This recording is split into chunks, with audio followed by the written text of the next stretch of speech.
not on track to meet the target. This is a target that Stephen Harper adopted, which is the second time he weakened our targets as our current target. So first he weakened them by repudiating Kyoto. Then he said our target was 20% below 2006 levels by 2020. He weakened that by making it 17% below 2005 levels by 2020. We are nowhere near on track to hit that because we haven't put in place action. Interestingly enough, I'm quite convinced, I won't tell you how I'm convinced because it's too large a group of people and there's media in the room, but I have good information that they have the regulations ready for regulating in the oil sands under Peter Kent, but they were stymied and above the Minister of, so in the PMO they were stymied to bring. Now PMO and the Minister of Environment, Leonard Glukov, are saying they won't have any regulations on the oil and gas sector for years. So there's no chance of us getting anywhere near that target to reduce greenhouse gas emissions. So the second part of our question was, how are we seen in the world? Could this result in trade sanctions against Canada? Yes, it absolutely could. The European Union has been talking about it for some time, that while they have carbon-constrained economies, they're working hard to hit. By the way, the European Union is on track to completely soar past 20% below 1990 levels by 2020. They're talking about trying to go to 30% below 1990 levels. Now, the difference between 1990 levels and 2005 levels, so picking different base years has been one way that Harper has undermined global treaty making, but our emissions right now, if we get to 17% below 2005 levels by 2020, to put it on a par with the rest of the world, we'll be 3% above 1990 levels.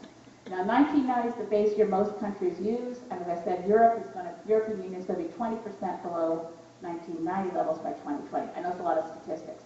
So the rest of the world is looking at us and saying, yeah, why should we constrain our carbon emissions when a country like Canada is not, and we don't have a carbon price or a carbon tax, and we still subsidize fossil fuels. So there have been people in European countries discussing, in European Parliament, discussing trade sanctions against Canada. How are we seen in the world? Well, when I was in Warsaw as a Canadian parliamentarian, wearing the badge of the government of Afghanistan, and I was so depressed about it, and I was talking to, of all things, a Saudi Arabian delegate. Now, they're not good in these negotiations. But one of the Saudi Arabian delegates said to me, you know, I was in the Office for Compliance for the Kyoto Protocol when Canada withdrew. He said, I can tell you, we tried to talk Canada out of it. We tried to talk them out of it. And I get very teary at these kinds of things. And I thought, I'm so sorry, I'm so embarrassed. He said, okay, so here's the bizarre for me, was a Saudi Arabian diplomat patting me on the shoulder and said, don't worry. We know this really isn't Canada. We've seen what Canada has done for years. This isn't normal. We know that.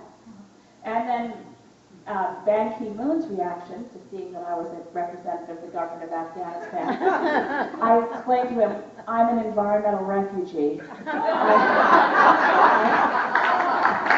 I had to go somewhere else. Anyway, it is appalling how much global prestige and reputation we lose by being a laggard on climate change. And we are right now so appallingly uncommitted to the kinds of actions that even Stephen Harper committed us to, which are weaker than anything previous governments had accepted. And so last